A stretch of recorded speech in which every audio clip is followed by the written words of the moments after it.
বিধানসভা নির্বাচনের আগে ঘর গোছাতে ২৭ বিশেষ সম্মেলন তৃণমূলের। সোমবার তার আগে হয়ে গেল প্রস্তুতি বৈঠকও, কিন্তু ঘর গোছানোর আগে উস্কে গেল নতুন বিতর্ক। সামাজিক মাধ্যমে ইঙ্গিতবাহী পোস্টে আদি নব্য দ্বন্দ্বের একেবারে সলতেটা উস্কে দিলেন অভিষেক বন্দ্যোপাধ্যায়।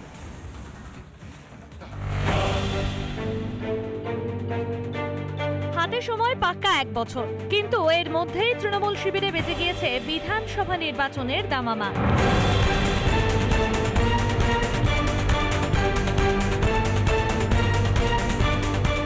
হাতে সময় থাকতে থাকতেই ঘর গুছিয়ে নিতে চাইছেন মমতা। দুর্নীতি থেকে গোষ্ঠী কোন্দলে বিদ্ধ তৃণমূলকে ঘর তো গোছাতেই হবে। গত বিধানসভা নির্বাচনের পর থেকে শুধুমাত্র দুর্নীতি ইস্যুতেই তৃণমূলের রক্তক্ষরণ কম না।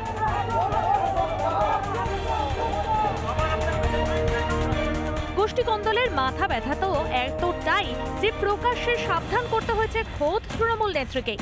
আমি জানি আপনারা কারো কারো প্রতি বিরক্ত, কিন্তু মনে রাখবেন তৃণমূল কংগ্রেসের কারো কারো প্রতি বিরক্ত থাকলেও আপনারা নিশ্চয়ই আমার প্রতি বিরক্ত নন, তৃণমূলের প্রতি বিরক্ত নন।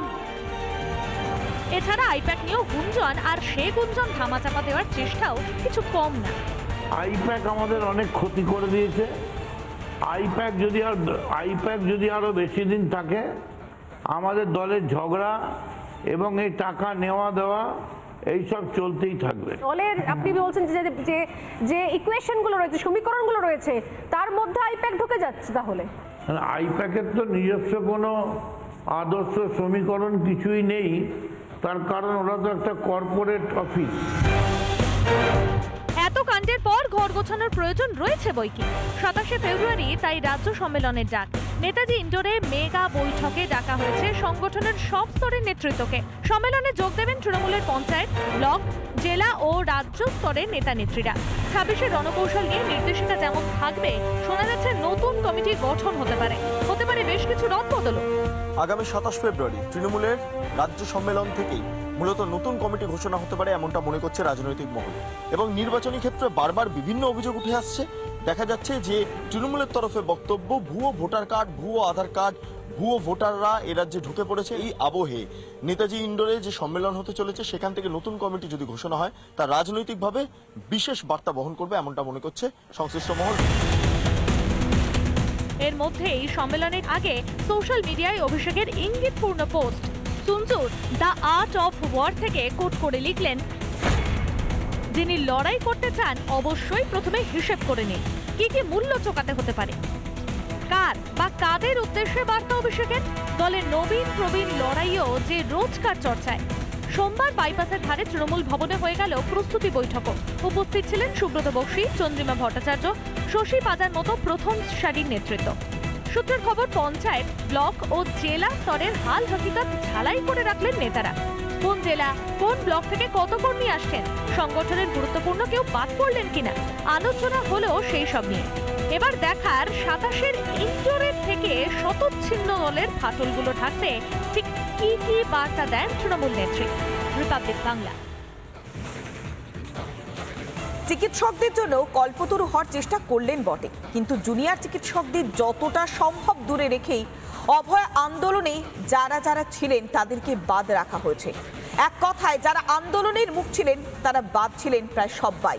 চিকিৎসকদের কাছের মানুষ হওয়ার ছলে দ্রোহের কণ্ঠস্বরকে চিরতরে চাপা দিতে বিভাজনের রাজনীতির ওপরেই কি আশ্রয় নিলেন মমতা বন্দ্যোপাধ্যায়?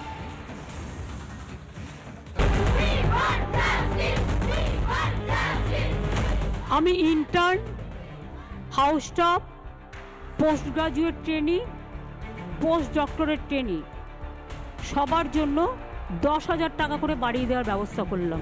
মিনিমাম ৮ ঘন্টা সরকারি পরিষেবা দিন, তারপরে প্রাইভেট প্র্যাকটিস করুন, আমার আপত্তি নেই। আমি ২০ কিলোমিটারটা ৩০ কিলোমিটার করে দিচ্ছি। এ যেন নাকের বদলে নরুন। খানিক সুবিধা ভাতার প্রতিশ্রুতি এলো বটে, কিন্তু ডাক্তারদের প্রাণের দায় কার, সেসব নিয়ে একটা শব্দও নেই স্বাস্থ্যমন্ত্রীর মুখে। আরো মজার কথা হলো, এই সম্মেলনে ডাকাই হয়নি ওয়েস্ট বেঙ্গল জুনিয়র্স ডক্টরস ফ্রন্টকে। রাজ্য যখন চিকিৎসকদের আন্দোলনে উত্তাল, তখন ঘটা করে টাস্ক ফোর্সের ঘোষণা করেন স্বাস্থ্যমন্ত্রী। সেখানে জুনিয়র ডাক্তাররা থাকবেন কথাও দেন, কিন্তু সেই টাস্ক ফোর্স গত ৬ মাসে কি করেছে না তার উত্তর নেই। নবান্ন সভা ঘরে যখন ওয়েস্ট বেঙ্গল জুনিয়র ডক্টরস ফ্রন্টের সঙ্গে বৈঠক হয়েছিল।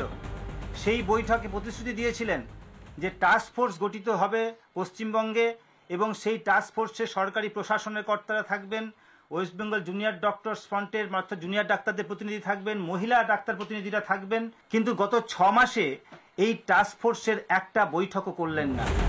বরং দিব্যি জুনিয়রদের সম্মেলন থেকে দূরেই রেখে দিলেন।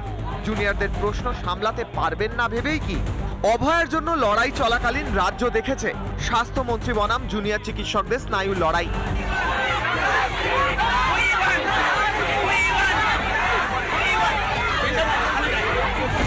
সবাইকেই বলবো, ফরগেট পলিটিক্স, মানুষের স্বার্থে এসো কথা বলো। আপনাদের কাছে আপনারা নিজেরা এনকোয়ারি করে নিলেন, যাকে পছন্দ হলো আপনার হলো, যার পছন্দ হলো না হলো না। ম্যাডাম আমি সবার জন্য বলছি, প্লিজ আমাকে আগে বলতে যাও। আমাকে সবার জন্য আমি বলছি, কোথাও আপনার অপোনেন্ট কেউ রইল, না ম্যাডাম, এটা ব্যক্তিগত ম্যাডাম থেকে কোথাও তৈরি করা হচ্ছে এরকমটা নয় madam. They are notorious criminal madam, notorious ক্রিমিনালের মতন উইথ ডিউ রেসপেক্ট আপনাকে কয়েকটা পড়াশোনা করতে পারে ম্যাডাম, কিন্তু একটা নটোরিয়াস ক্রিমিনালকে আমি বলতে পারি না এই জায়গা যদি তৈরি হয় ম্যাডাম। আমাকে বলতে দেবে তো, তোমরা তোমাদের কথা বলছো তো। মমতা বন্দ্যোপাধ্যায়ের রাজনৈতিক অভিজ্ঞতার সামনে জুনিয়র চিকিৎসকেরা খানিক পিছিয়ে গেলেও সংবাদ মাধ্যমের ক্যামেরার সামনে স্নায়ুর লড়াইয়ে বারেবারেই জিতে গেছেন জুনিয়ররা। সম্মেলনে কল্পতরু হওয়ার রাস্তায় সেই জুনিয়ররা বাধা হতে পারেন ভেবেই কি ঝুঁকি নিলেন না মুখ্যমন্ত্রী? আমি বা আমাদের কোনো ব্যক্তিকে আপনি আন্দোলনকারীকে আপনি দেখাতে পারবেন না যারা মাইনে বাড়ানোর জন্য বলেছে।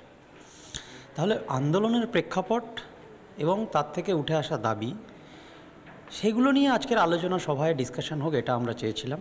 আজকের যেটা হয়েছে সেটা আলোচনা সভার চেয়ে বেশি আমি বলবো ঘোষণা সভা। দাবিগুলো নিয়ে আলোচনা যদি হতো তাহলে অ্যাকচুয়াল হেলথ সিস্টেমে এবং সাধারণ মানুষের উপকার হতো বলে আমরা। সেখানে এত বড় একটা মিটিং হবে এবং আমরা দেখলাম প্রথমেই একটা অত্যন্ত অগণতান্ত্রিক পদ্ধতিতে এই চিকিৎসকদেরকে হুইপ জারি করে সেখানে আনার বন্দোবস্ত করা হলো। একদিকে জুনিয়র চিকিৎসকদের ঠেকিয়ে রাখা, আন্দোলনে যারা ছিলেন কার্যত সবাইকে এড়িয়ে যাওয়া, অন্যদিকে বাকিদের ডেকে একের পর এক প্রতিশ্রুতির বন্যা। দ্রোহের কণ্ঠস্বরকে চিরতরে চাপা দিতে বিভাজনের রাজনীতির আশ্রয় নিলেন মমতা। প্রশ্ন, রিপাবলিক বাংলা। নানা ধরনের কন্টেন্ট দেখার জন্য লাইক করুন, শেয়ার করুন আমাদের ফেসবুক পেজ, সাবস্ক্রাইব করুন আমাদের ইউটিউব চ্যানেল। পাশাপাশি অন্যান্য ব্রেকিং নিউজের জন্য অবশ্যই চোখ রাখুন রিপাবলিক বাংলায়।